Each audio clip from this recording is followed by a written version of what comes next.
was out there in the night sky, stared up at the stars in the hopes of seeing something out of the ordinary? Have you heard unexplainable noises coming from a vacant room, or watched a shadow cross the wall in front of you? Have you asked yourself if there is life after this one, or if you had life before? What about strange creatures that are mythical and elusive? Have you experienced deja vu or felt a prompting to leave because you felt you were in danger? If you have, you were on the fringe.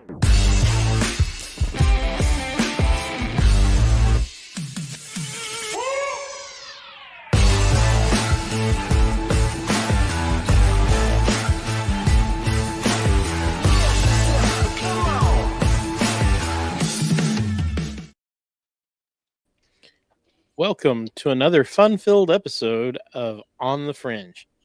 I'm Mark. I'm Pam. And I'm Jess. Yay! So, this is going to be a fun episode. We have talked about out of place artifacts before. Some of these that we cover, we're going to cover again. But it's just such a fascinating subject. I couldn't leave it alone, and I've been picking around it for a while, so that's what we're doing. Yay!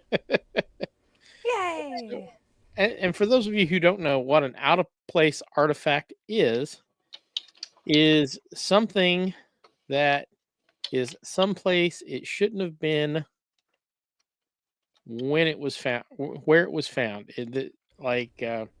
We're going to talk about the London hammer. It was a hammer found encased in rock, and stuff like the Antikythera mechanism, which really wasn't anywhere it shouldn't have been. We just didn't realize that people had that kind of know-how when it would have been created.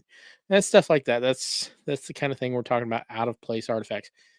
And these things have led to all sorts of startling theories like, aliens left them, or the lizard people, as they call them on the Y-Files, left them. I love that show, by the way. I highly recommend it. I'm going to give them a shout out. The Y-Files, check them out on YouTube. They are fun. They are fun.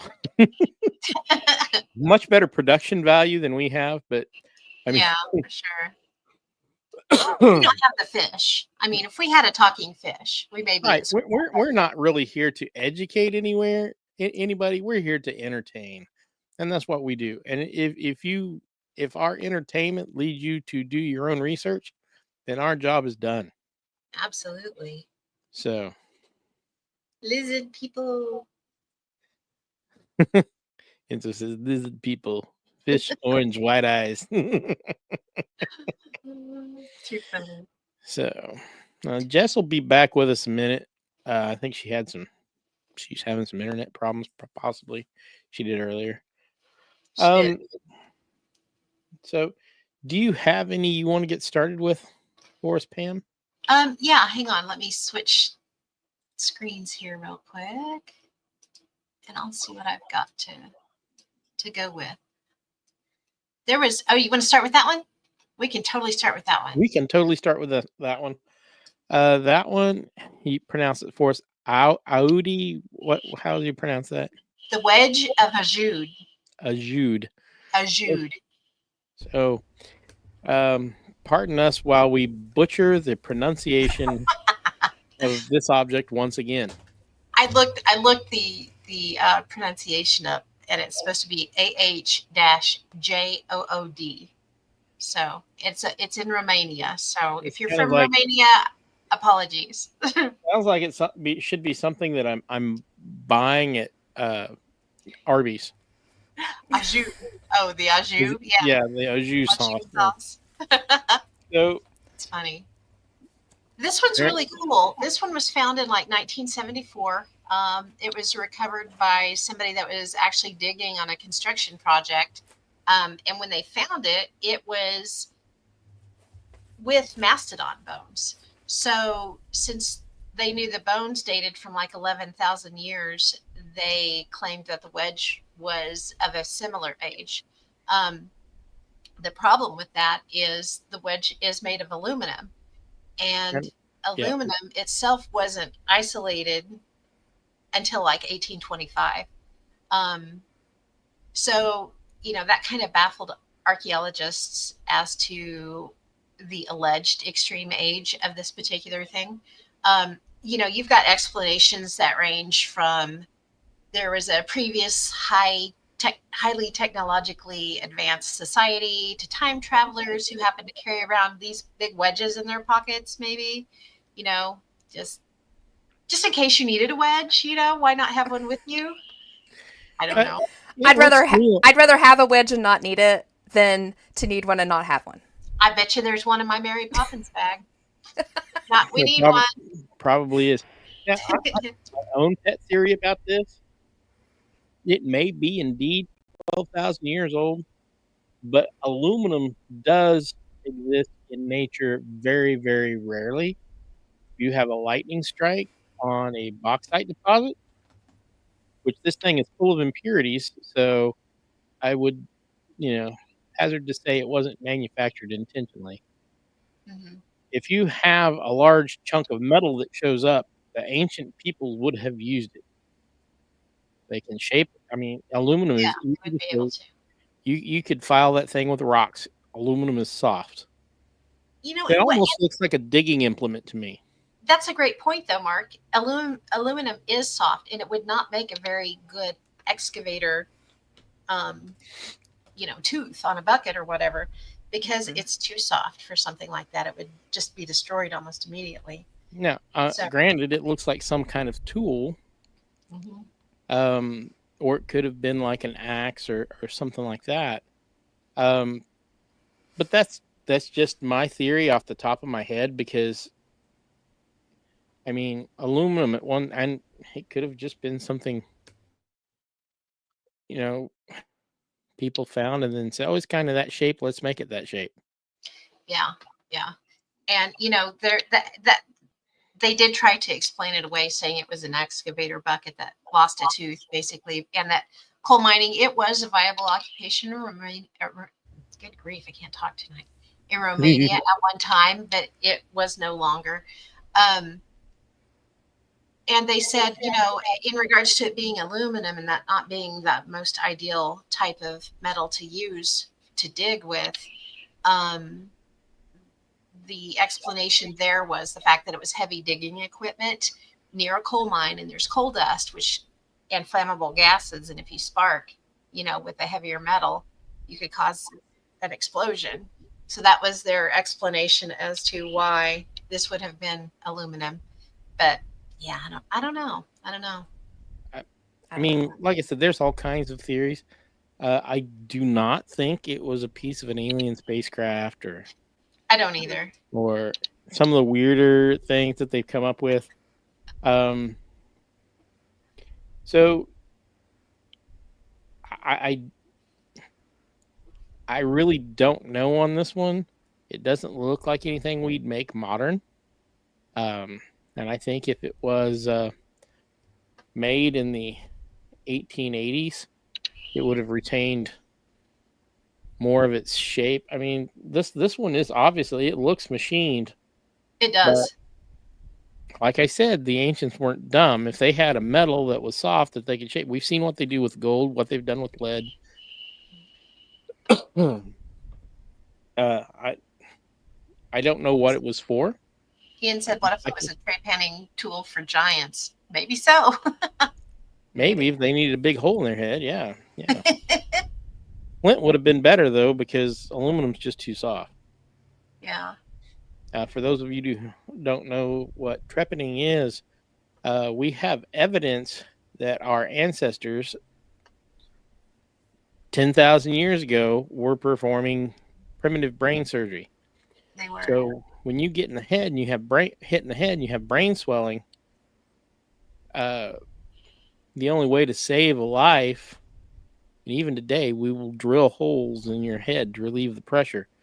And so we have evidence that people survived this. So, I mean, that's a lot of people would think that that would be out of place, but it's not really. People are very inventive, and even without an education, our ancestors were not dummies. They could figure No, they things weren't. They were smart. Just because they didn't do it the way that we do things doesn't mean what they did. They worked with what they had, and they figured things out. In Yeah. there. And they may have thought they were performing some sort of magic, letting the demon out of the head or whatever, but whatever it was, they were capable of logic, and they could figure things out. Oh yeah. Enzo I'm sure said, they were. I was just gonna say, I'm sure they were smarter than us in some ways. oh, for In many sure. ways. Yeah. Because we've lost touch with kind of some of the basics. We have. Enzo said if the isotopic ratios in the aluminum were wacky, then I would buy it from another star system. The non-sparking tool sounds reasonable. All the non-sparking tools I've used were made of brass. Yeah, same. Or you could also use titanium, but I don't see anybody making titanium, even accidentally. 3,000 years ago or 2,500 years ago, when this was supposed to have been in the layer, it was supposed to have been. Yeah, you'd think that if they had run onto it accidentally, if they'd accidentally made this new metal, we wouldn't be seeing a lone chunk of it as a tool. We would be seeing it made into idols or jewelry or something a little bit more reverent than just an old tool they were going to leave in the dirt somewhere. Yeah, I would more think it might be a weapon. Who knows? It would make Plus, some I'm sure sort of- that they would have made some more of it, if they'd run onto this new system of making a new kind of metal. You think that it would have lasted long enough that we would have seen more than an object or two of it. We would have seen an entire era of it. Right. So that's why I said, maybe we had a lightning strike on a bauxite deposit that accidentally created a chunk of aluminum that they shaped from there. Perhaps. Because it's difficult. Aluminum is difficult to manufacture. It's not now. We have the technology to make it fairly simple. That's why everything is aluminum now. But back then, the ability to create aluminum manually would have been impossible, I believe. But found aluminum, I could see that. It's an interesting one. I mean, we can speculate all day long. I don't think it's a hoax. It may be misidentified.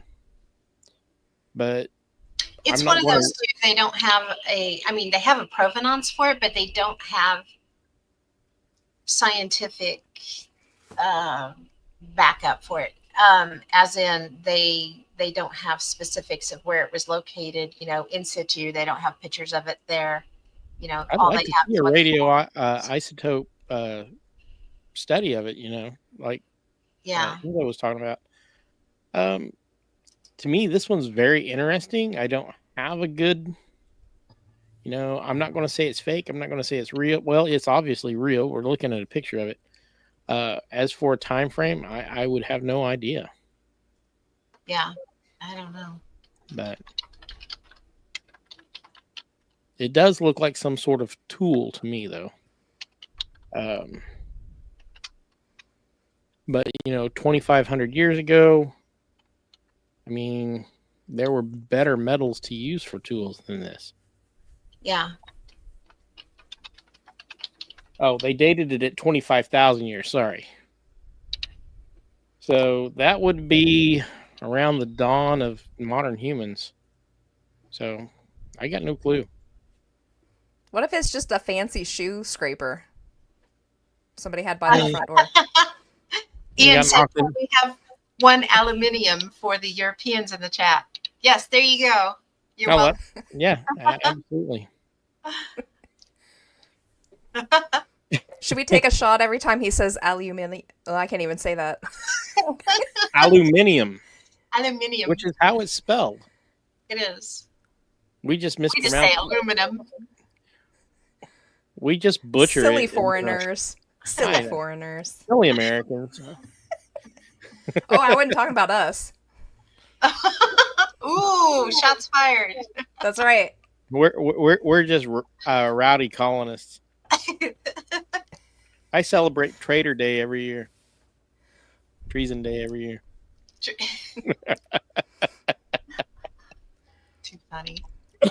So, all right, we got another one. You want to do one, Jess?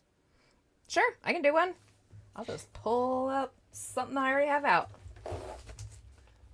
Let's see here. Do we want to do the London Hammer? Sure. Oh, we can do the London Hammer. All right. It could go along with that too. Yeah, so like we could seriously go through these like all night long if we wanted to. I just pulled up stuff that I already had because that right there is enough. There are so many of these out there, and I find it sad.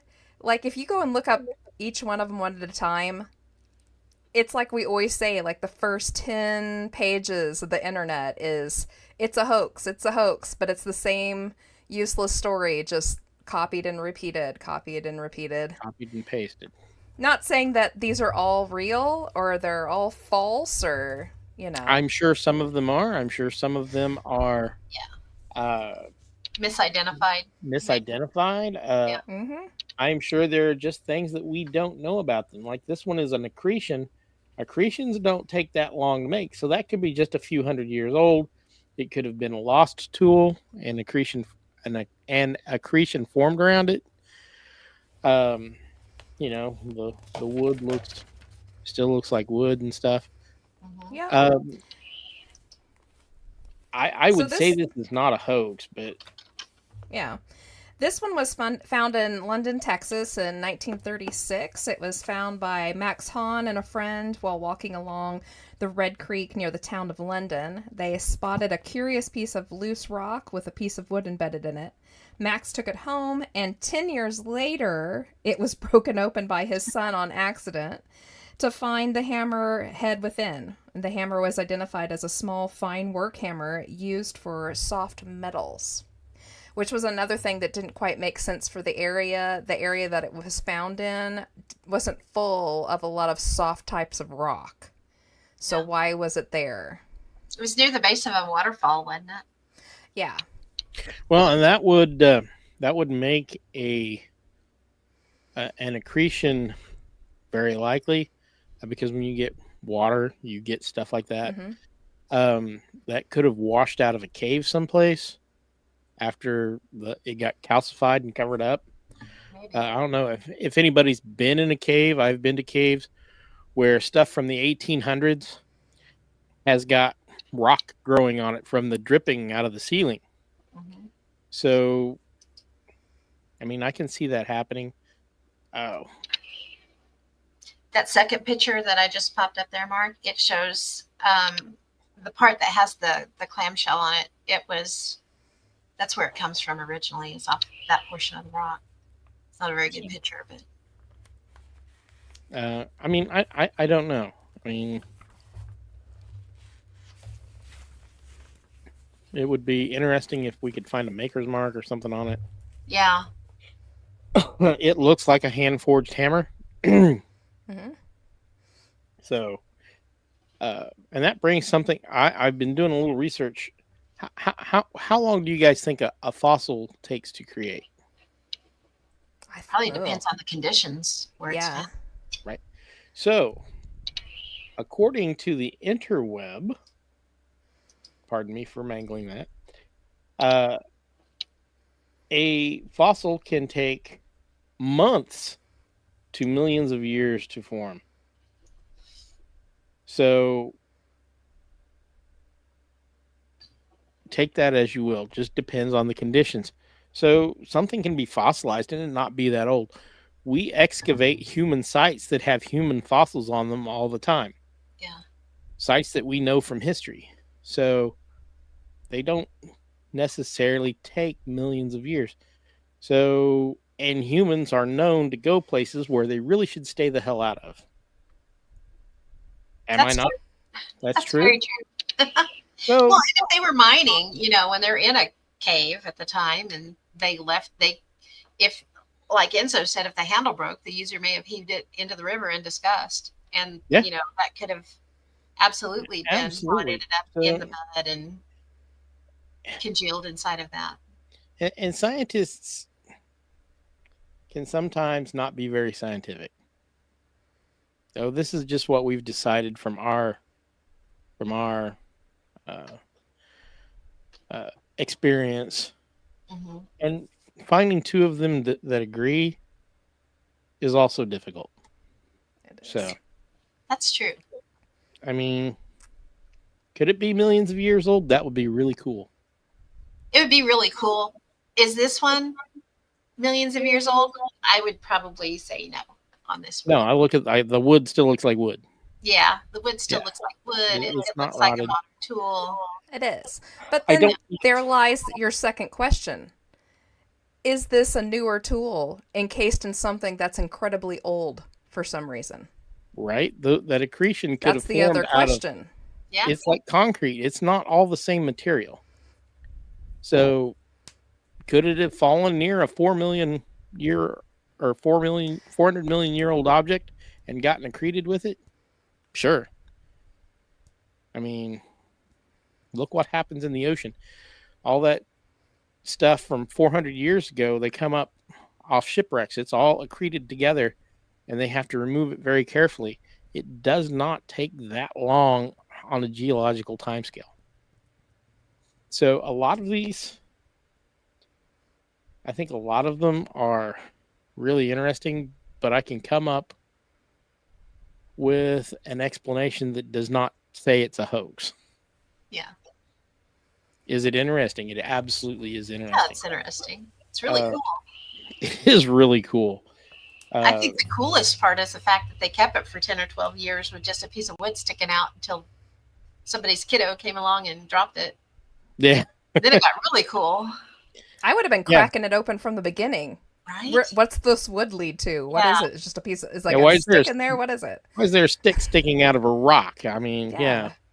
I would have cracked it open probably right there as a kid. And it looks like shaped wood, find me something so to throw it against. I would be. What the That's hell probably is it? exactly what happened to it. What's later inside? Ian said if there's wood present, it could be dendrology tested. Yeah. It might have been at some point. Dendronology, sorry. I'm not going to throw it out just because I don't know. Yeah. But I'm not going to say that it's fake. I think it's absolutely real, and I'm sure that it's at least hundreds of years old. Or is it an out of place object? Absolutely, because there's no. Why would it be? Oh, you're killing me, Ian. Dendrochronology. Okay. Dendrochronology. Yep. So, the study of time in trees. Yep. So, tree rings. Yeah, it's not a very big hammer. It looks like a tack hammer. Mm-hmm. Mm-hmm. So, that is one of my favorites. I mean, and then that's what makes it out of place. We're not expecting to find a hammer in a rock. Right. Very wild. So, pretty good one, though. Could it be thousands of years old? I don't think so, but it might. I'm not gonna throw it out with the bathwater. So, all right, we got another one we want to talk about.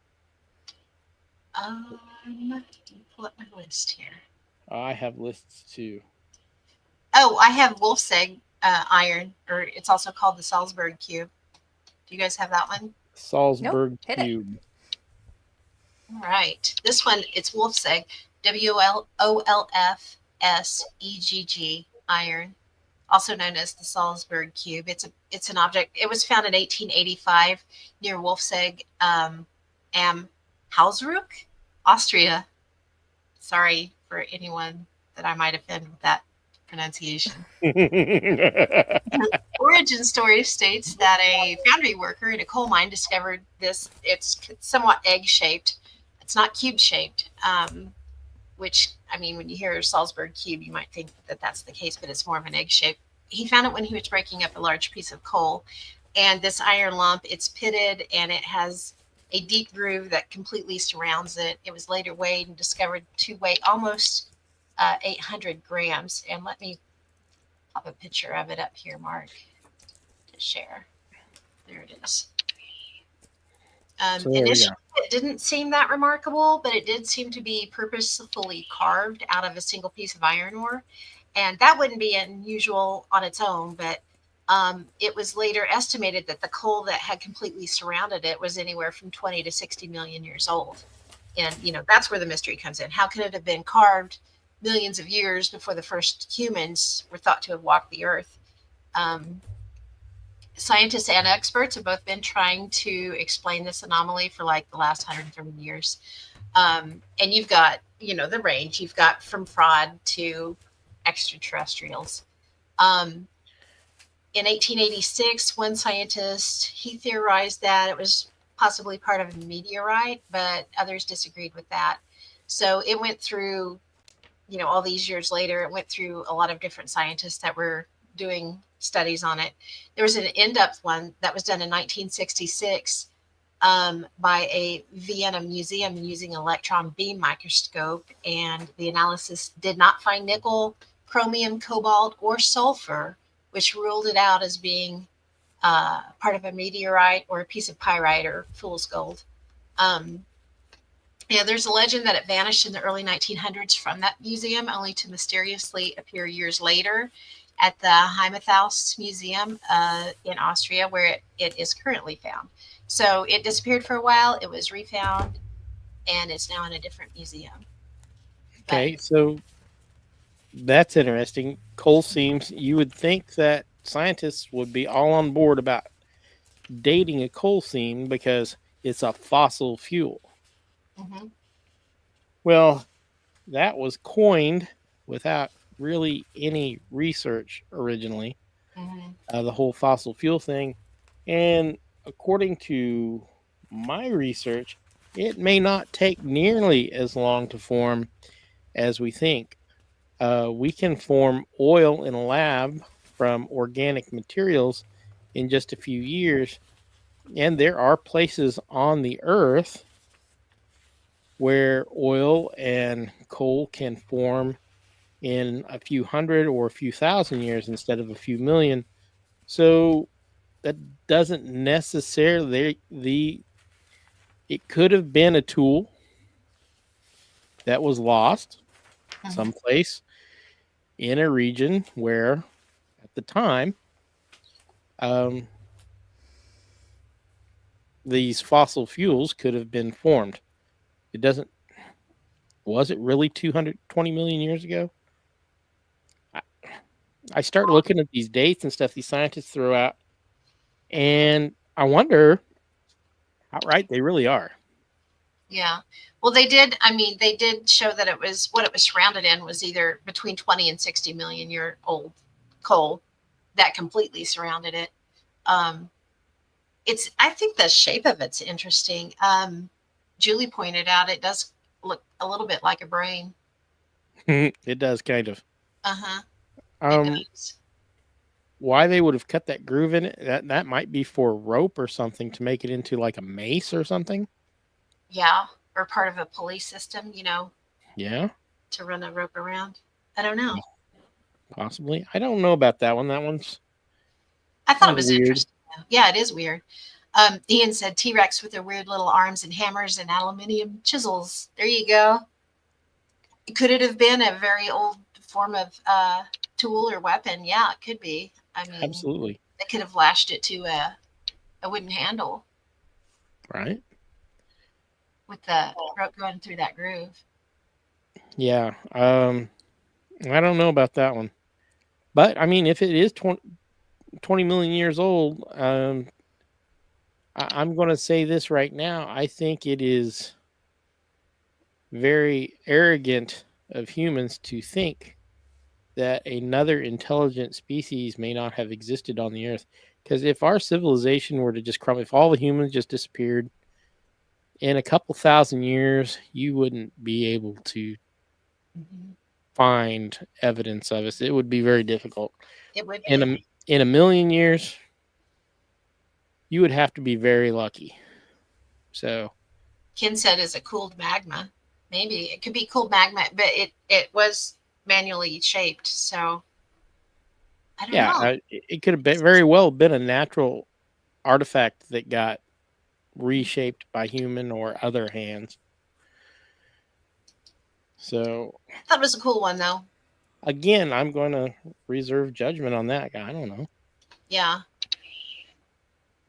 So all right. Let's see. My favorites are the ones that's a little more modern. I like the that coin. What was that called? Oh, I know what you're talking about. I bet. Yeah, the penny, but it was a Norse Nordic coin. Was found in. Let me find my notes here. Oh no, this one was found in Illinois. Is that the one you're talking about? Near Peoria? No, I was looking at the main penny. Oh, okay. Oh yeah, yeah. I know what one you're talking about. From 1067 to 1093. And again, they threw this out just because we don't accept that Vikings went that far south. Why wouldn't they? We know what they're like. They're going to explore. They're going to look for things and people to conquer and whatnot. Yeah. Maine is not that far south from where we know they were. Yeah, for sure. And they kicked it out saying, "Oh, somebody just threw an ancient coin out there just to throw people off." What? Why would you do that? They were throwing a whole bunch of stuff out and around. It wasn't just that then. Yeah, I do want to. They go everywhere. We should make note of that. A lot. If you look up like out of place artifacts on the internet, you get these huge lists, and a good portion of them are literally just stuff that is here, but it's just a little bit older than what the scientist thinks it should be, and that. Oh, we know that they didn't travel here quite that early, so it's an out-of-place artifact. Somebody put it there as a hoax. Well, because what that does is that screws up their research grants. Yep. Exactly. So I just want everybody to take that with a grain of salt when they're looking up lists of out-of-place artifacts, because a lot of them are not. Our runestone down here in Heavener is considered an out-of-place object. Absolutely. It is, yeah. And we found all sorts of Norse carvings coming up from the Mississippi River into the Arkansas, and if you were going to come up in a Viking longboat, you could navigate all the way up the Mississippi to the northern part of America because they weren't that big.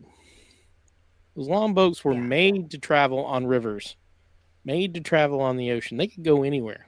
They're like the Jeep of the ancient world. Jeep. Yeah. Jeep. Well, every culture back then just about had ways to get across the oceans. I mean, we have proof of it here. They found African elephant bones up in the Ohio River Valley. Yep. That were brought in long before scientists say that anyone like that ever touched toes here. And it's just absolutely false. And it's... it's like the Smithsonian thing, step on their theories and, change the course of history, and they don't want to hear anything about it. They don't want to rewrite history. Yeah. They want their opinion to be the only opinion. And that's what it is a lot of times. When the things they say are facts sometimes are their opinions. Well, not only that, if you look at what other reasoning might they have behind that, because if you go back and say, hey, there was someone here before Christopher Columbus, that means that that's not who landed in the New World. So who actually could lay claim to the New World? It took them forever to acknowledge the fact that the Vikings were in Newfoundland and there's too much evidence to say that they weren't all over the country. Newfoundland and Labrador. That is really not that far from Maine. And really, they like to sail the coasts, and those long ships, they could very easily have come down around, come right up the river systems to almost anywhere in the country. Sure. I don't know. We're going to talk about them being in Michigan next week. Yeah. Yes. Absolutely, because And let I me see found if that I can get a article. picture of it. Oh, cool. Yeah. Ian said those fellows from Oak Island made an entire fortune in many TV series from out of place stuff, allegedly. Yeah, right? Yeah, allegedly. Yeah, the Oak Island thing, and kudos to all you who love that show. I watched it for the first couple seasons before I realized they're literally digging up a port. It's a port island. It's a very easy place to pull into. It many different cultures pulled in and out of that like a dock. And there is all sorts of stuff from all over the world because people were mobile back then. There were boats. It's the easiest type of portable system to build. If you're going to build anything, you can build something that floats. So people were absolutely traveling across the ocean, across waterways, as far back as we can fathom. Yeah. And they left stuff behind. They traded with people who were already there. And that's why we're finding all this stuff in all these places it's supposedly not supposed to be. Yeah. Yeah. It drives me nuts. It does. And you guys probably know this from listening to the show. I'm willing to look. This is how big of a long ship was. I got bigger stuff that comes up my river all the time, and I don't have a very big river near here. You know, they can go almost anywhere in those. Yep.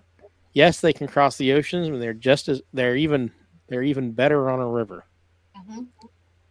So why wouldn't they have come down the coast of the United States, gone up the rivers, and when they hit the Mississippi, they probably thought they hit the mother lode. But look at that. It's a highway. Mm-hmm. Yeah. You know, and they went right off the Mississippi, you know, into the Arkansas, which brought them up through Oklahoma and through the edge of Kansas, you know, clear on up. So they were able to really travel pretty easily. And, you know, they went from their big ships to their smaller, as the waterways got smaller, you know, they would just go to a smaller boat until they were walking, and then they could just travel across the land at that point. And they built them on site. They didn't, they could go anywhere and build a ship in a couple days. That's the good thing about the riverways too. Not only is it a highway, you've got the timber, you know, trees grow along the rivers. So you've got Plenty of right game. there. They had no problems with food, water, anything they needed was right there handy. There is all sorts of evidence that the Norse were all over the place. Yeah. And everybody who poo-poos on that, I just shake my head because there's so much evidence, and we know what kind of people they were. Yeah. They liked to look around. They were looking for trade. They were looking to loot. Whatever opportunities presented themselves, they were prepared. They were explorers first and foremost. You know, they were out there to see what they could see and to and trailblaze, basically. And when you get the legends of the red-haired giants, I mean, they were, you know, most of them topped out around 6 foot tall. I mean, a lot of them did, not all of them. Most of them were 4 or 5 feet tall, just like everybody else. Except for Enzo's girlfriend, the redhead out in the mine or in the cave. Yeah. She was a looker too. Very tall. Ken said for safety, they probably followed all the coasts to get to North America to avoid crossing the open ocean. They could have. Yeah. All right. So I'm going to tell you a little something. I mean, if we sell an airplane in Europe, do we take it apart, put it on a ship, and take it over? No, we pay a company to fly it to Newfoundland, across from Newfoundland to Greenland, and from Greenland to Iceland, and from Iceland to Northern Europe, and then to wherever it's going. Mm-hmm. And we do it today. They did it then. They didn't sail straight across from Norway to here. Mhm. They went from Norway to Iceland to Greenland to Newfoundland. You know, and if they're just looking basically to see what they could see kind of thing, you know, they're going to hit all the areas they can. That, Yeah. Yeah. Ken said that makes sense, and it's what I'm saying. Yeah, absolutely. Yeah, absolutely. I agree with you, Ken. Absolutely 100%. We'd do it today. Mhm.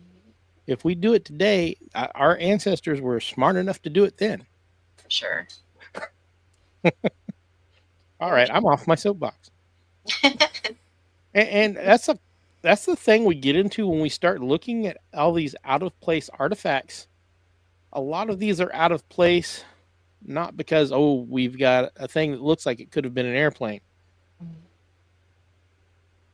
A lot of these are out of place because the powers that be have decided these people never traveled. Yeah. Yeah. You know, we've got mummies that were found in Egypt that's 3,000, 4,000 years old that have cocaine in their system, which comes from South America. Mm-hmm. That There's implies sunflowers, you know, that were found across the ocean that originated from the States. So, yeah, Mhm. it's not. Yeah. and copper. We talked about Michigan copper being found all over Europe. That's absolutely. Who mined that? Well, Mhm. either Indians or Norse or whoever. Somebody did. Somebody did. They found American Indian maize in Yes. Egypt. Yes. I ran across that when I was looking through for my out of place. Yeah. Oh, but Objects. they didn't travel. They have no way to travel across the ocean. No. Yeah, they Whatever. did. Whatever. Our ancestors were, one, way braver than we are. Two, way more ingenious and creative than we give them credit for. And three, they were tough as heck. Ian said the original island hoppers all aboard the party boat, right? Well, I mean, if you think about it back in that time, I mean, a lot of people were mobile. You had to be mobile because if you stayed in one place for too long, you're out of supplies. You're out of fresh meat. Unless you're like a farming community, you still need meat and stuff. And the human race as a whole, which just always has that, kind of pioneering spirit. Let's keep going and find out what's on the other side of that hill. And people are going to be mobile. And the thought that these little cultures were just going to stay in one little huddle for the entire time and then probably perish because, some natural disaster came and took them out is ridiculous. Absolutely ridiculous. They moved and they traded. They interbred. That's why they're finding that with like our DNA now that they're starting to. Now that they start going through the DNA. And what kills me is they'll come up with this DNA and all the geneticists says, well, this is in the DNA. And then the paleontologists or whoever, they're going, well, no, that's not what we decided. Yeah. They can't agree. If they would ever get together on a subject and actually study it as a group instead of worrying about their little government grants and whatnot, we could progress so much faster. Well, look, I mean, for example, take the three camps in paranormal world. You have always historically had the Bigfoot camp, the UFO camp, and the ghost hunters camp. And it's just been recently that they've started to come together and share information. And we're finding out how many things are actually the same correlated. Damn thing. Yes, they just called it by something else because they came from a different perspective. Yeah. Nobody likes to admit, as a human, I'm the same way. I don't like to admit I'm wrong. Yeah, well, until people start I'm wrong all the time. Yeah, until they get over their egos and start, collaborating more. Well, I really think a lot of it comes down to those government grants. Could be. Or school grants. Or usually, if you follow the money, you'll find a lot. Unfortunately, that's true whether you're talking about science, whether you're talking about government, whether you're talking about well, whatever you're talking about, if you follow the money, you find the motivations. Yep. Well, that's true for any field. Look at Yeah. the ghost hunters and Bigfoot hunters and UFO hunters on TV. Yeah, Yeah. absolutely. Follow the money. We've discussed And that. So many of them start out, with good intentions, and they make Good intentions. a great first season, and then that second season rolls around, and you've got to have product, and you've got to have, outcomes, and you've got to make a story with a beginning, a middle, and an end. producers get a hold of it, and they get a hold of your contract, and they say, well, you've signed a contract. You've got to do this. Or here's some more money. We just need you to do this. Yes. That lifestyle you picked up in the first season is still looking pretty good. Yeah. Yeah. I'm not saying that some of them, a lot of these guys are totally honest. A lot of these guys, some of them I know in particular, changed channels and stuff because they were being forced into doing stuff that they didn't want to do. And like some of them tried to force others out because they were greedy. Right. Yeah. So. Or they were forced out because they weren't being greedy. Right. Or they were forced out because they didn't want to bend their beliefs. Yeah. Exactly. Yeah. So, Ken said grants it happens going away, so maybe cooperation may be forthcoming at least for a bit. Maybe. Yeah. So you're right. They have to have a good script. You're right. Yeah. It's unfortunately that's just how things work. Yeah. Reality TV is not real. We know that. Sure. The only place you're going to find people trying to be honest are people who tell you they don't know what the hell's going on. Mm-hmm. And if somebody does tell you they know what the hell is going on, I'm not sure I would listen to them because they don't know. Well, either they're deluding themselves or trying to delude you.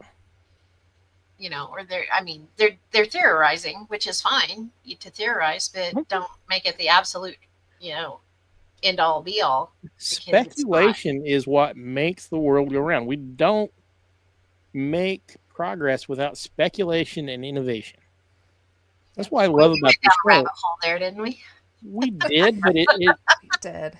It's our soapbox, though. Well, it's what we're all about. I mean, our tagline for our Paracon is "It's all connected."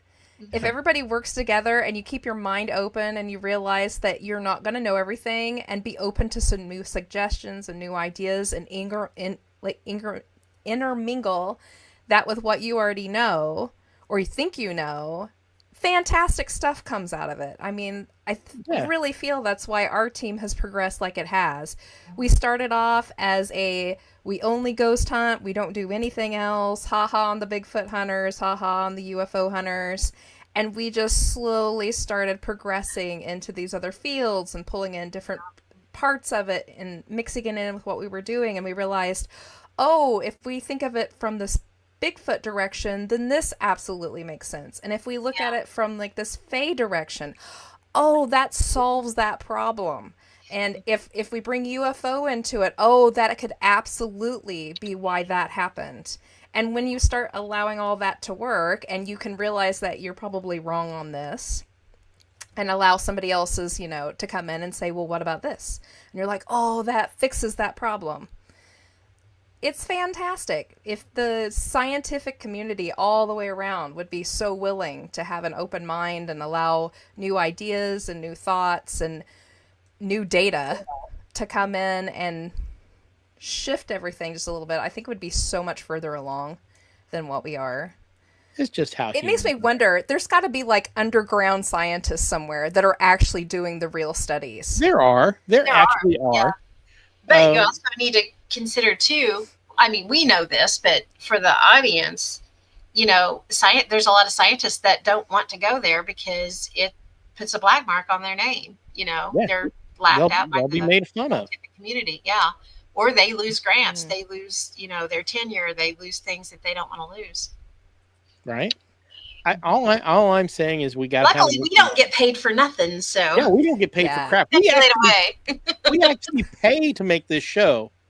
Yes. So that you guys don't have to.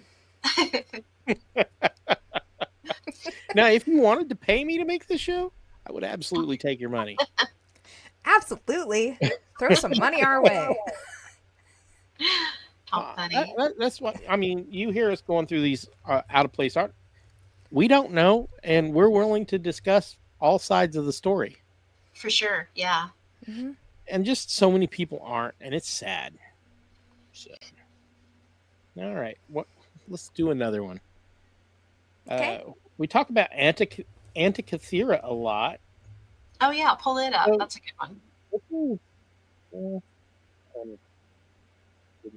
That one's pretty fascinating, I think, just because of the Yeah. fact that it is an obvious mechanical equipment. Something. It's like a computer, basically. Well, yeah, they have studied it with X-rays, and they've got the theory that it is a device to calculate the positions of celestial bodies up to years in advance. So that's really cool. And we know our ancestors were much better at predicting a lot of this stuff than you or I would be. Mhm. They understood math very well.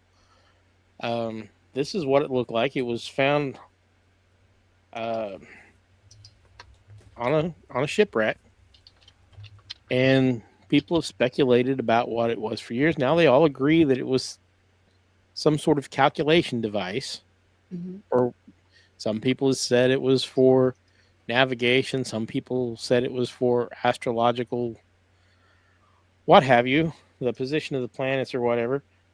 Whatever they were calculating, they were very clever. They were. And there's I think you're on that page. That looks like the same photo, maybe. Are you on Life Science? Is that where you pulled that from? I don't know. No, I think I'm actually got this one off Wikipedia. So Let me share this because it shows they did a X-ray of it and basically cleaned it up just to see what it would look like without all of the all right, on it. I'll let you put that up there, and There it is. there you go.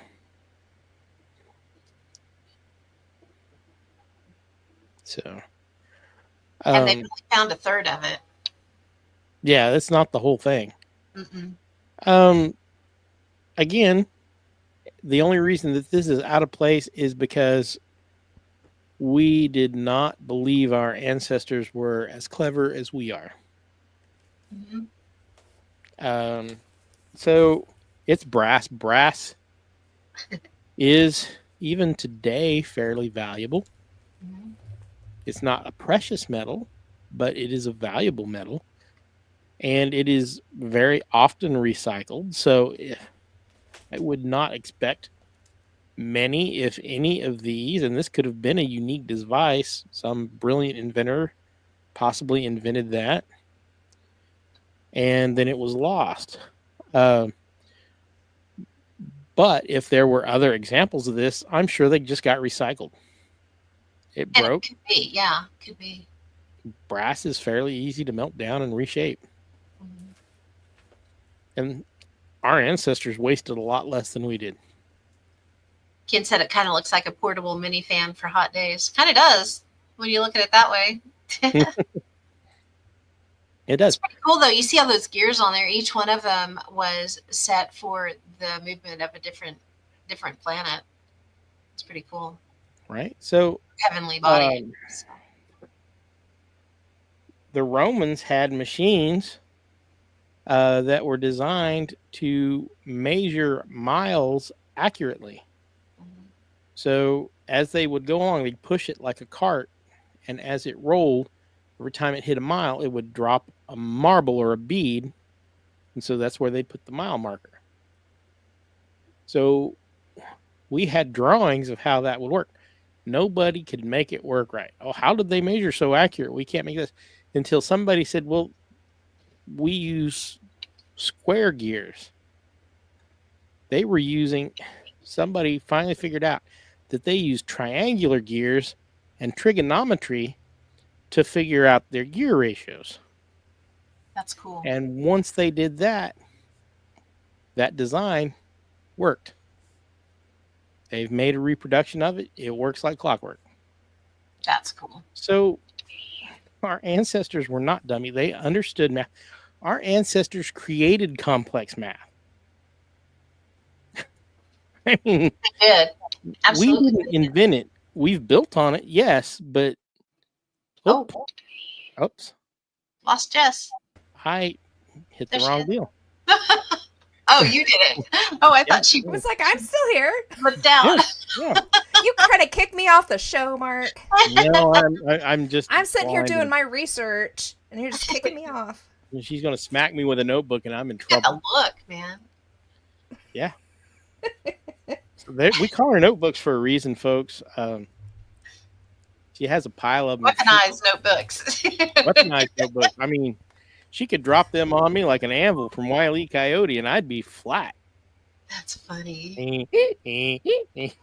That's right. No amount of earthquake pills is going to help you, sir. Ken was talking about the brass wristwatch. There you go.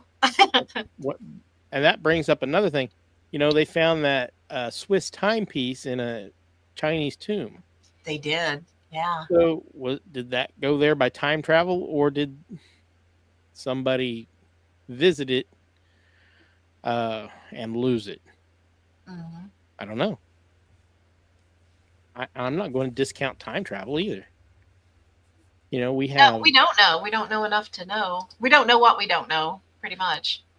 I mean, we have anecdotal evidence of accidental time travel, you know, time slips and whatnot. Mm-hmm. Who's to say that that doesn't happen more often than we think? I mean, I believe it's possible. Oh, this one's a fun one. This one is a fun one. This is a Dorchester vase. This one was found in 1852. There was a construction worker in Dorchester, Mass, in the United States. They were using explosives to break up rock on a hill. It was called Meeting House Hill. And after the detonation, there was like these two pieces of an ancient metal vase-like object were recovered from the debris, and this is what it was. It's a bell-shaped vessel, and it is about 4.5 inches high and about 6.5 inches wide at the base. And the top of it's only about 2.5 inches in diameter. The metal itself is only like 1/8 of an inch thick, so it's pretty thin, really. And the composition seems to be silver and possibly zinc. But this ran in the Boston Transcript. It was a local paper at the time in 1852. And then it was later ran in the Scientific American in 1852 again, same year. And it was inferred from the locations that it had been blasted from solid pudding stone, which made up the Roxbury conglomerate, which is approximately 15 feet under the surface of Meeting House Hill. So that area of stone, the Roxbury conglomerate, where it was found, is dated by Ediacaran,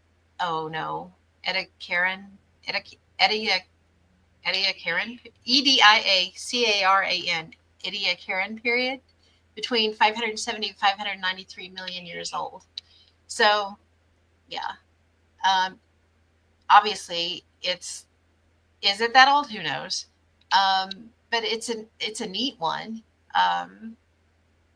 It's got some really cool floral designs going on all the way around it. But, you know, who knows?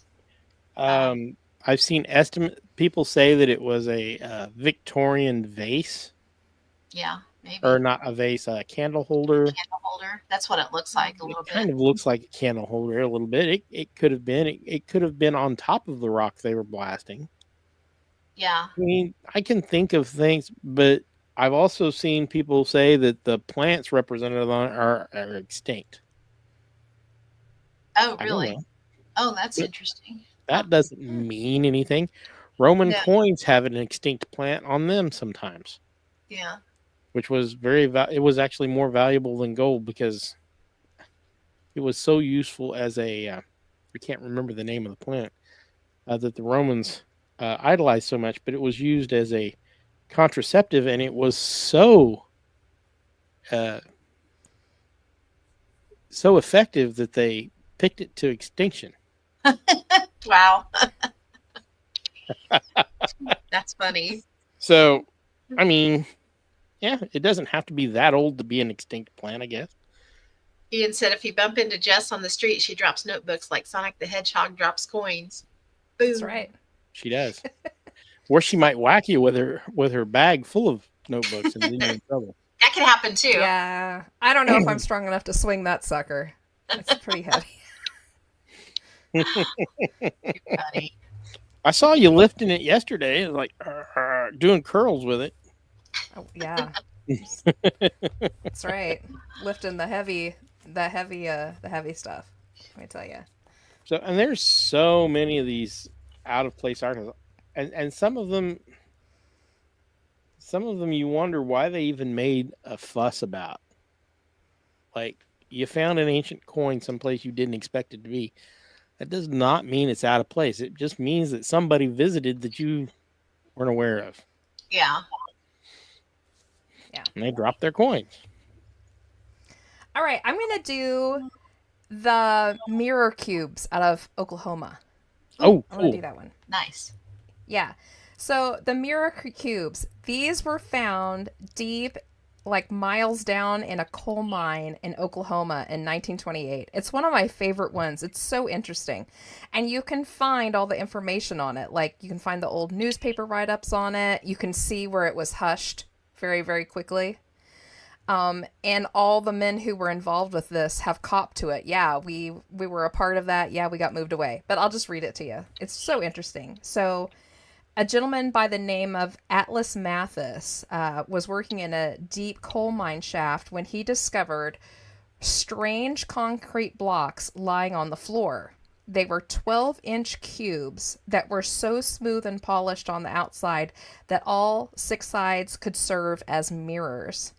He chipped one open to find it was full of gravel or some type of a concrete. He started to shore up the room with timber, but a cave-in began and he made it out just barely. When he came back, he found a solid wall of these polished blocks. Another wall made of the exact same blocks was also found the same day down a different shaft on the same site. Mathis said officers of the mining company pulled all the men from the mine and told them they were not allowed to tell a soul. They moved all of them to a new mine 2 towns over into Wilburton, Oklahoma. The age of the coal mine was around 286 million years old. Well, not the mine itself, but the coal. The coal line that they were in was 286 million years old. So to this date, of course, the scientists went after it like, oh, it must have been like a fault line of, something from a volcano, whatever. Nothing like that's ever been proven. And the majority of the men that were pulled from the 2 sites all gave testimony to newspapers and stuff on what they had seen firsthand. And they said it was like looking in a mirror. It was so highly polished. They said it was absolutely man-made, whatever these things were. A wall built like you would build a concrete wall, stacked in and out like a concrete wall would be. That's cool. That's cool. That is cool. It's one of my favorite ones, because what do you say about that? Yeah. Right. And, I mean, you can polish concrete fairly easily. It would not have to be a very advanced civilization to create concrete. The ancient Egyptians had concrete. It's not that hard to make, and you can polish just about anything. I saw them polish a turd on Mythbusters. I saw that one too. Yeah. The question remains, though, okay, even if we go back to some kind of an ancient civilization thing, not that long ago, this area of Oklahoma, Kansas was completely underneath the ocean. Yes. And to top it off, they were miles down underground in these coal shafts. Yeah. Yeah. So you're going to go down even further. So what, you're naturally going to want to lean towards something natural. It must be something natural that we have no idea about. But it's hard to negate something that all of these things are perfectly shaped the exact same way, highly polished, but when you break them open, it looks like crumbling concrete. Yeah, that's the weird part is the interior. Right. So it makes me wonder if it was on a fault line. I don't know. Would they be digging coal on a fault line? Because if it was a fault line, I could. I don't know. You'd have to. Probably not for long. Yeah, that would probably be a bad idea. So yeah, that's probably. I mean, not. they wouldn't know it was a fault line. I can't think of a good reason. Something happened. I can't poo-poo that one. I can't. Yeah. I can't think of an alternate. I'm sure if I thought about it harder, I could, but I can't think of an alternate reason for that to be down there Yeah, it's that pretty far. wild. Some of these others, like I said, I don't think they're hoaxes. I think they're missing some part of the story. That one, I don't know. And why were they all scurried out of both shafts so quickly? And they also said it was corporate. It wasn't just, like the manager of the crew that, calls the whistle when it's time for them to go to lunch. It was the actual company. The suits came in and removed them. I can tell you why. And I can tell you why anything we find like that's real is going to get disappeared in a hurry or poo-pooed in a hurry is because they don't want to shut down the mine. Yeah. They don't want to lose money. Again, that would shut everything down if they found. Well, they did shut them down. They shut down both the mines and moved all the men away. Yeah. So, I just always, it's one of my favorites because holy cow, so interesting from every aspect. And when you look at it, the fact that they actually shut the entire mine operation down at that place, yeah, that's huge. That's wild. Yeah. Crazy stuff. Mm-hmm. But I don't know. I've seen some weird stuff like the screws and the rocks. Yeah. Mm-hmm. I have a really good one. Go for it. Let me pop up I got a couple of pictures here. I'll add them that we can talk about. This is called the Nampa doll, Nampa, and it's from Nampa, Idaho. I don't have a good one for that either. Here's the other one. So let me get my notes up here. So this one, it was found in August. It was August 1st of 1889. There was a professional well driller. His name was M.A. Kurtz, and he was working near his home in Nampa, Idaho, he had a couple of crewmen with him, and they were using a steam pump, and it was pumping everything out of the ground to try to get this well dug, and it suddenly spat out this piece of brownish clay. It was about 1.5 inches long, and it was clearly humanoid in appearance. And this discovery, it was also eyewitnessed by several prominent citizens of the town. And what amazed these guys the most was this little clay doll. It had come from below a total of 320 feet. And you could see the layers there in that picture. There was a 15-foot layer of lava rock, 100 feet of sand, 6 inches of clay, 40 feet of more sand, and then 165 feet composed of clay, sand, clay nodules mixed with sand, and coarse sand layers. So that totaled 320 feet. The doll itself, it's composed of half clay and half quartz. And according to at least one expert, which is Professor Albert A. Wright of Oberlin College, it was not the product of a small child or amateur. This is an actual piece of art made by a true artist. It's been roughed up by time, obviously, but the appearance is still distinct. It has the head. It's got you can't really see it there, but it's got a barely discernible mouth and eyes. It's got the broad shoulders, the short, thick arms. It's got long legs. Its right leg is broken off. And if we were able to look at it closer, we would be able to see these faint geometric markings on the figure itself that probably represents either clothing patterns or jewelry or something. And the markings are found mostly on the chest, around the neck, and on the arms and the wrists. And so how old is this object? Well, we've got the lava rock layer. The drill penetrated through that. That's part of the prehistoric lava flows of the Columbia Plateau. That was before the advance of the last ice age. And then below this layer this image was found another 300 feet down. So the best modern geologic estimate puts the date for the layer in which this doll was found at over 300,000 years. And this Nampa doll is actually on exhibit at the Idaho State Historical Society in Boise. I think it's pretty cool. They did try to establish, they sought to verify the depth at which it was found, and that would help them establish its antiquity. And they did an on-location examination of Kurtz's equipment at the hole that was drilled, and they interviewed all of the witnesses. So they really worked to prove this or disprove this story. Dr. Wright did become convinced that the find was genuine.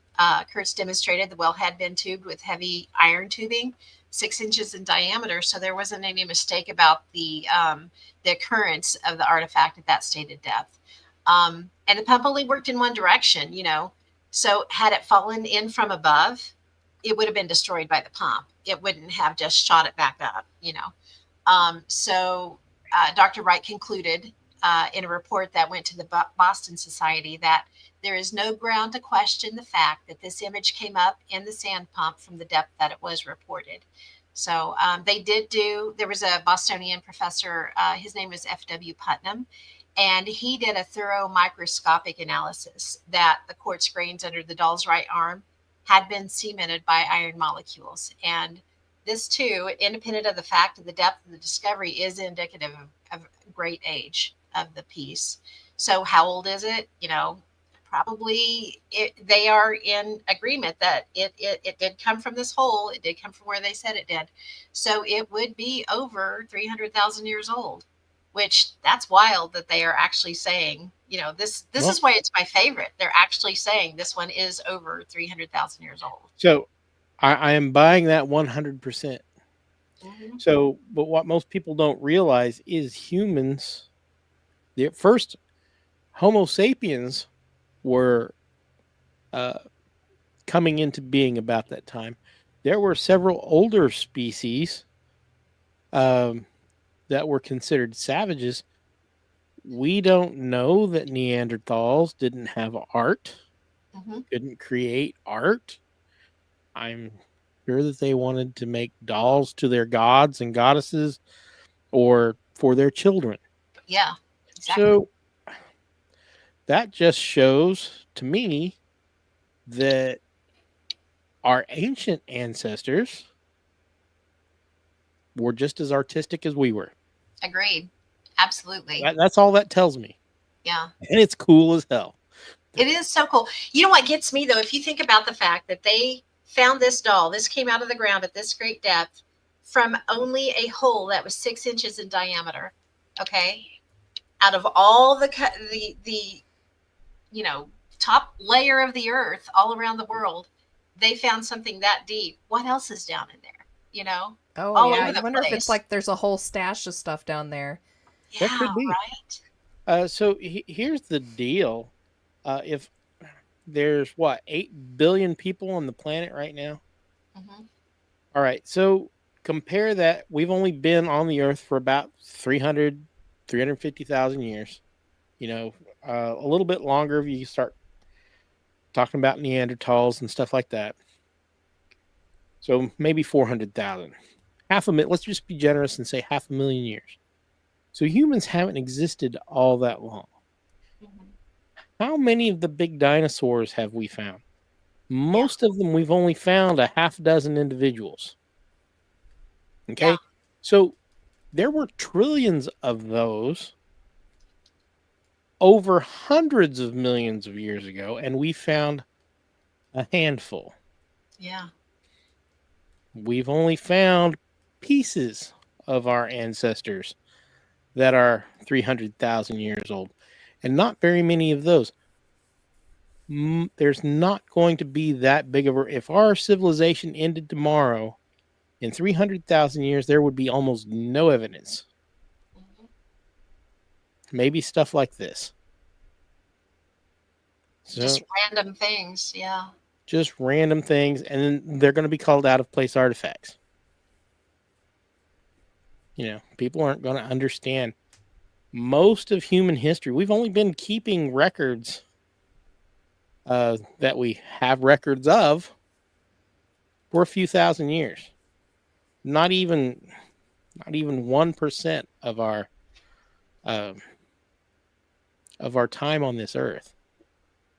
It's just the height of arrogance to think that we were the only ones to enjoy art, to think, to do Or to have the mathematics. ability to create art, Right. Yeah, I mean, that's crazy. That's been disproven, obviously. I mean, look at some of the cave drawings that have been found all over the world. There's some amazing that I can't think of the name of the cave system in France. There's some absolutely incredible drawings in that cave. Ken said Mount Everest was once underwater, so why can't other civilizations and communities be found miles underground and some may still be active, like a land that time forgot? Yeah, could be. Yeah. We don't know that they're not. We know that there are places on the earth where there's openings into the earth that have their own ecosystem, basically. They have trees and they have clouds that form and, rain that comes down. We know that. Yeah. Do I think the earth's hollow? No. No, I don't either. I mean, but I think there's pockets here and there that are like that. Look at the cave systems in the United States that go hundreds of miles. Mm-hmm. So like Mammoth Cave, I mean, it stretches clear into the Ozarks from Kentucky and right. So, I mean, humans don't know everything. We want to think we do. We're the height of civilization. Are we? Yeah. Are we? I'm willing to have an open mind and say maybe not. There is plenty of time for multiple civilizations to have flourished and been destroyed, and the ice ages just ground all the evidence up into powder. Because that's what glaciers do. So I'm not going to be so arrogant as to say our ancestors didn't create that 300,000 years ago, and it just by some miracle was found by a drill bit. Yeah.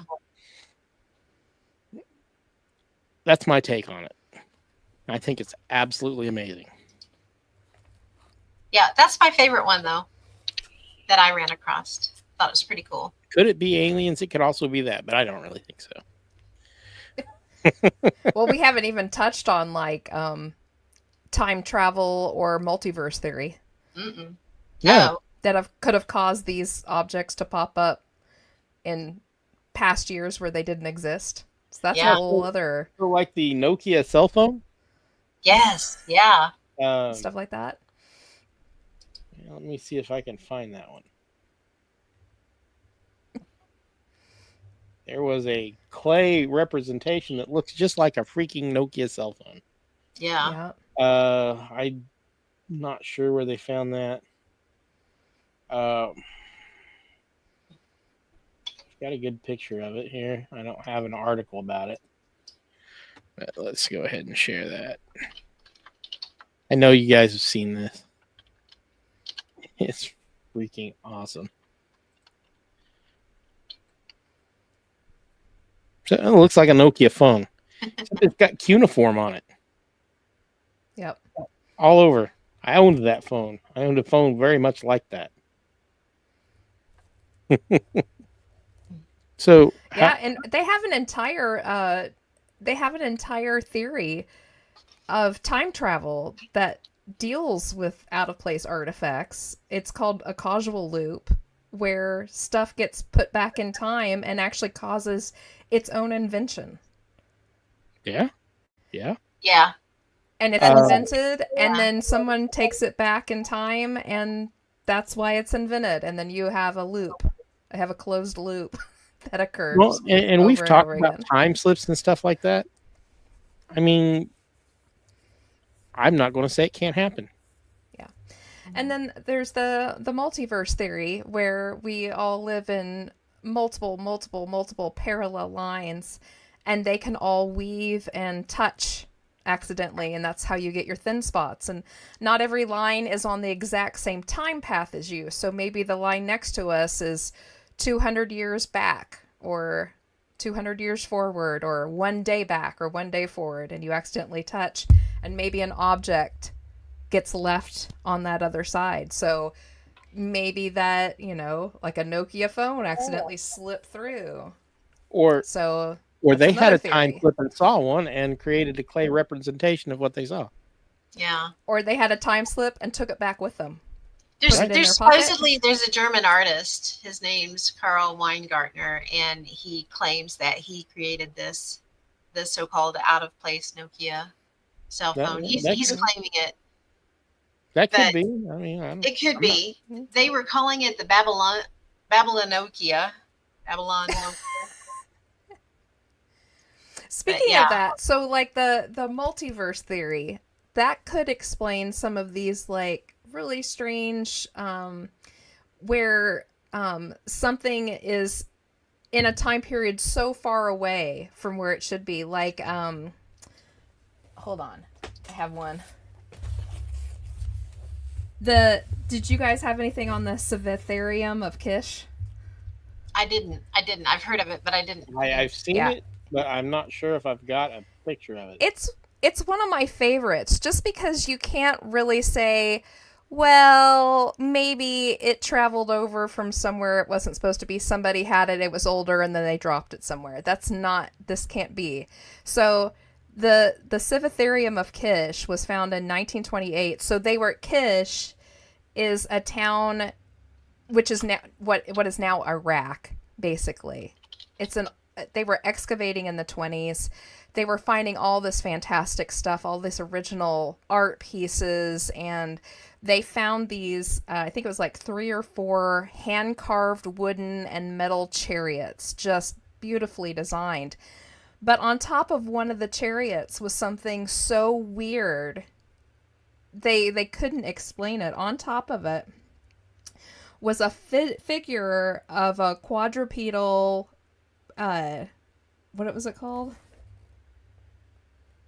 I can't remember what it's called. Oh, so, okay, it's a Civitharium. It's a relative of the giraffe that lived in North America and India and Africa during the Pleistocene, but went extinct early in the Holocene extinction event, which was about 1 million years ago, right? Long before the chariot was ever made. The chariot was made in the Hellenistic period during they estimate about 323 BC. And it's an exact replica of that ancient cousin to the giraffe. How would they have even known what it looked like? Yeah, that's cool. I have a theory about that. How do we know what they look like? We found a skeleton. We found skeletons and stuff. So, but it's just amazing to me. I mean, there's nothing like that in that area.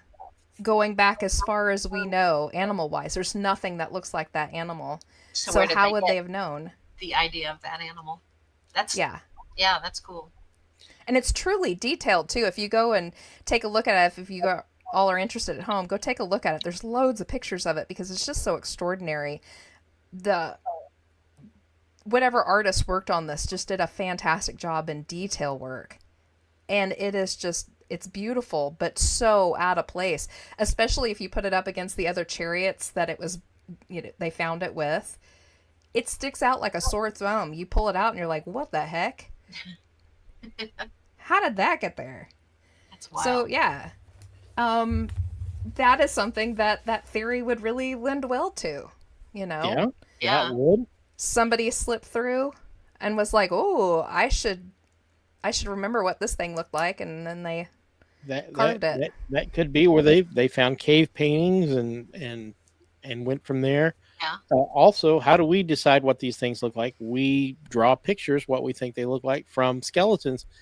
And as we know, some of our ancestors were just as good or better artists than we were. We just went and saw Rex Buchanan speak on petroglyphs in the Smoky Hills. I mean, maybe they saw it as a petroglyph somewhere, and that petroglyph doesn't exist anymore because it eroded away. Maybe Yeah, they based it off and that. Who knows? they knew what giraffes look like, so they were able to. Well, They it, said, it "Oh, looks nothing like a giraffe, I will tell you. Yeah, they're different. okay." Yeah. Yeah, it's Yeah. minus the really long neck. Yeah. It's a strange looking thing. Just everybody at home, just go take a look at it Well, because I'll it's take a look at weird. it. I haven't seen it, so Say what it is again, Justin. I'll pull it up. It's the Civatherium, so it's spelled SIVATHE Got it. R. Okay, she's got it. Oh yeah, that doesn't look anything like a giraffe. No. share it up here. Yeah. I mean, I'm willing to play devil's advocate. I'm willing to go both ways. I truly believe that time slips happen, so that Yeah. I would not rule that out. It's just a very strange thing. So, but like you were saying, like maybe they saw it on a cave wall, maybe they saw, but even if they saw like a drawing of this on a cave wall, what would possess them to think that this one thing was so fantastic and so important to their society that they had to have a carved effigy made of it and then stored with precious artifacts and art pieces and jewels, and why? It's just so strange to me. It's just, that's why I like it so much. It's just, it makes you think. Now, we think they disappeared a million years ago, but, we discussed we've had ancestors that have existed for at least half that long. What if they were copying a copy of something that they happen to find and it's been lost since? Maybe. Yeah. Who knows? It's really interesting, though. I don't know. It is. It's a good one. And it could very well have been a time slip. I truly believe it happens. We had a pterodactyl sighting near here not too long ago. Was that an actual animal or was it a time slip? We had the lions in Oklahoma that just disappeared. American lions have been extinct for what, 12,000 years, 15,000? Yeah. That could have been a time slip. Mm-hmm. Easily. I actually do think that one was a time slip. So yeah, I mean that. I feel that is a valid speculation. These are really wild. I mean, I see a little bit of the giraffe in them, but in the face. Had I not known that they were, related to a giraffe, I mean, the shoulders, and the haunches, yeah. So, yeah, they were big though. Look at them compared to the size of a man. Yeah, down below. That would have made a hell of a mount. I want to find genetic material from one and clone it and put a saddle on it. Oh, we can see Mark. Yeehaw! Get you a ladder so you can get up there. Oh, I need a crane. For those of you who don't see me, I am a 340-pound man with bad knees. I am not getting on a horse, let alone this monster. We'd have to get you. Makes me think of Nana and her step stool. I have to get to launch her into the. We'll get you a portable escalator. Yeah, how's Taylor that? Crane and Rigging would have to come down here and put me in a sling and put me on that bad boy. That's awesome. That's a good one, though. I like that one. I like that one. Yeah, that's good. All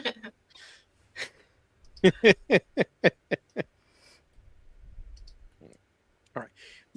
We are running right up on an hour and a half. Do you guys want to do another one of these and continue with these? Because I know we haven't touched all of our can. notes. I've got more. I say we go for it. And I love talking about these out of place artifacts. I love talking about how history may not be as chiseled in stone as our academics would like us to believe. We've talked about all this before, but it's just so much fun to speculate. It is. And like I said, I am willing to entertain all sides of it. I'm also willing to go down roads that even the scientists and the true believers in weirdness aren't. I mean, I have a lot of belief in our ancestors. They were just as smart as us. Oh, for sure. Absolutely. And their ancestors were probably nearly as smart as us. Cro-Magnon, Denisovians, all those back there, those are in our DNA. Mhm. So we're human or human-like people 300, 500,000 years ago having civilizations and doing civilized stuff. Why the hell not? Why not, indeed? So, anyway. Oh, that before we go, I do want to Yes. show everybody something that I actually pulled up and showed in the writers group earlier. So we traveled to Ark City, Kansas yesterday. We did. Now make sure I can find it here. Here it is. We traveled to Ark City yesterday for a meeting, and while we were there, we were like, there's a waterfall in the area, and we wanted to go see it. And Jess was gracious enough to take a picture of this because, hang on, I'll talk about it for a minute while I find it. All righty, we will do that. Here it is. Yeah. I found it. There it is. Scotty So- and I scampered down onto the rocks to get pictures for everybody.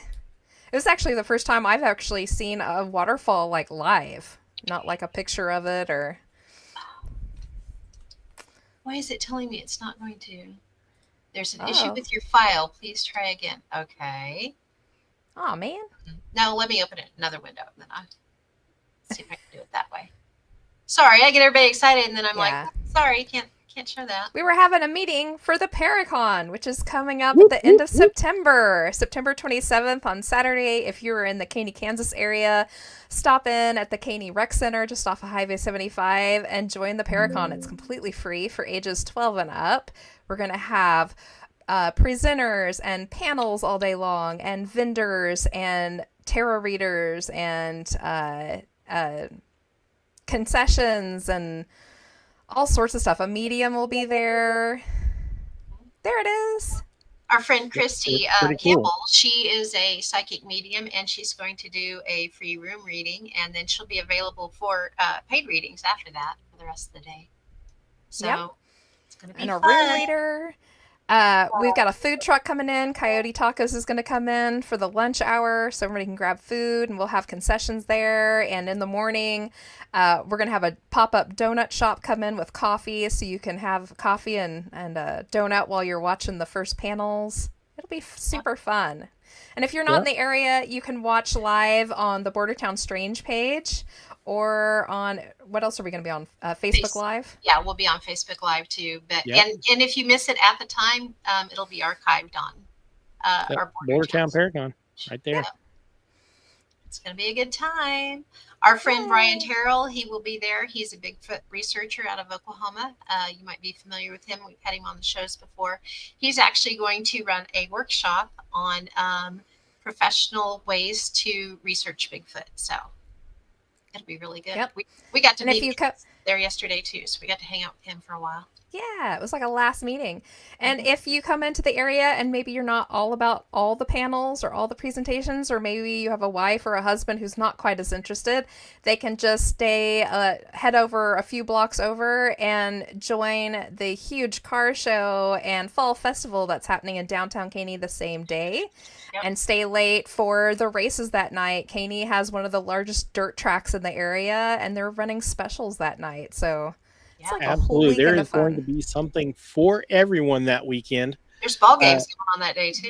Yeah, There there's is. football games, Baseball, I think. Is it baseball. Okay. Yeah.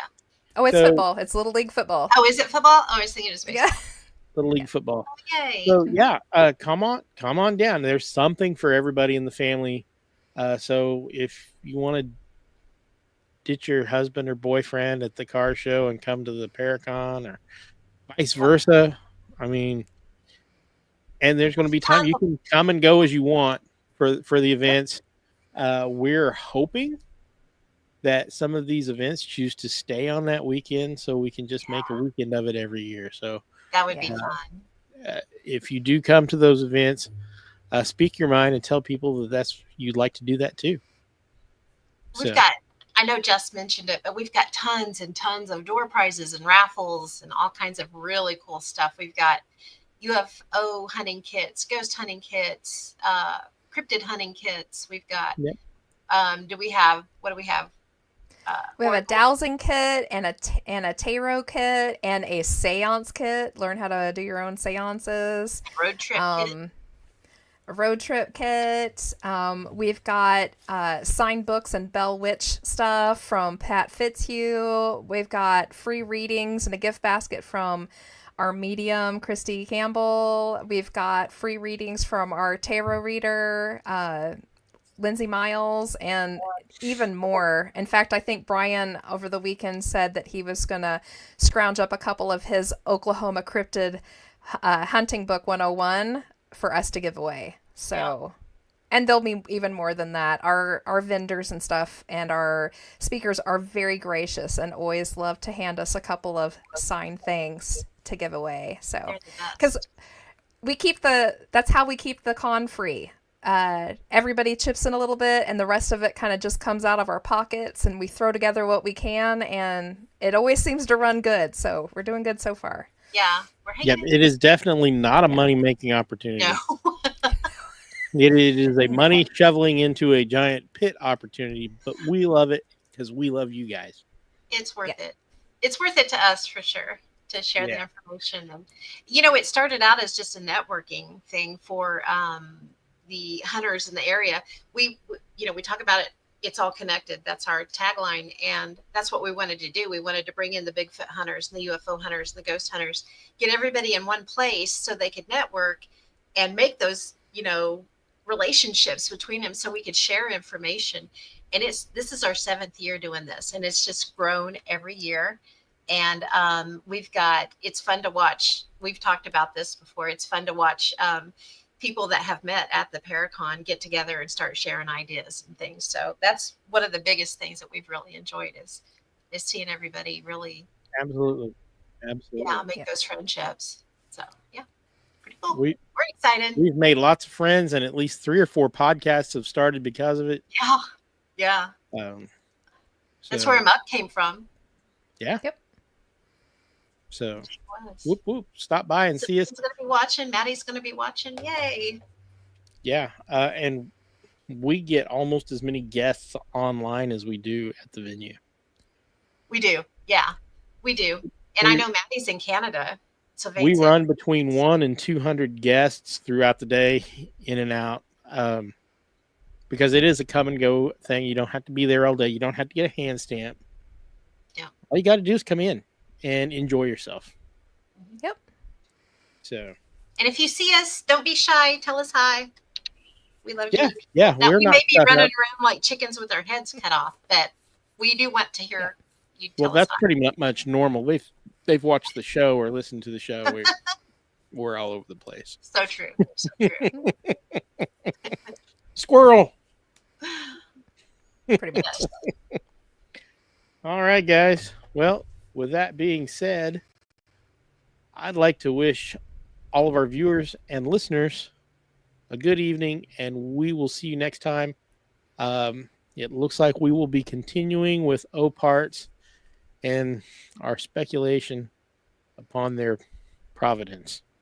And if you're around a week from Wednesday night, Border Town Strange, we're going to have part 2 of Weird Michigan. And Big Willie's going to be back with us. I think Enzo's going to be on. Mark, you're going to be there. I am going to try. Last week, I am very sorry that I was not able to make it. But we missed you, but yeah, Willie missed you too. He was sad that you weren't there, but you'll get to jump in this time, so it'll be a good time. All right.